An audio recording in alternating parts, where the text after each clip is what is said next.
স্ত্রী আর একজন পুরুষের সাথে পরকিয়া করে, পরকিয়া করতে গিয়ে ধরা খেয়েছে, সমাজের মানুষ তাদেরকে বিবাহ দিয়েছে। নাউজুবিল্লাহ মিন যালিক।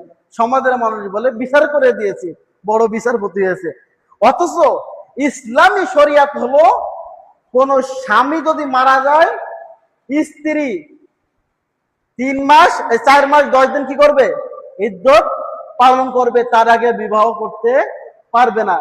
অথচ তারা রানিং স্বামী স্ত্রী সংসার করতেছে, স্ত্রী আরেকজনের সাথে পরকিয়া করতেছে, আর সমাজের মানুষ তাদেরকে বিবাহ দিয়ে দিলাম। অথচ এটা সম্পূর্ণভাবে হারাম। আরে একজন মানুষ মরে গেছে, তার স্ত্রীর বিবাহ দরকার, তারপরও শরীয়তের নিয়ম হলো 4 মাস 10 দিন ইদ্যত পালন করবে, তারপর বিবাহ করবে। অথচ আমাদের সমাজ এত নিকৃষ্ট হয়ে গেছে, আমরা একজনের বিবাহিত স্ত্রী আরে সংসার করতেছে, সে যদি আরেকজনের সাথে পরকিয়া করে, সমাধান করি কি? বিবাহ দিয়ে দিই। এটা কিভাবে হালাল হলো? স্বামী বিদেশে আছে, স্ত্রী আর একজন পুরুষের সাথে পরকিয়া করে, পরকিয়া করতে গিয়ে ধরা খেয়েছে, সমাজের মানুষ তাদেরকে বিবাহ দিয়েছে। নাউজুবিল্লাহ মিন যালিক। সমাজের মানুষ বলে বিচার করে দিয়েছে।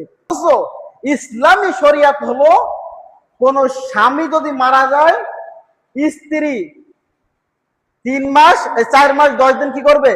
ইদ্যত পালন করবে, তার আগে বিবাহ করতে পারবে না। অথচ তারা রানিং স্বামী স্ত্রী সংসার করতেছে, স্ত্রী আরেকজনের সাথে পরকিয়া করতেছে, আর সমাজের মানুষ তাদেরকে বিবাহ দিয়ে দিলাম। অথচ এটা সম্পূর্ণভাবে হারাম। আরে একজন মানুষ মরে গেছে, তার স্ত্রীর বিবাহ দরকার, তারপরও শরীয়তের নিয়ম হলো 4 মাস 10 দিন ইদ্যত পালন করবে, তারপর বিবাহ করবে।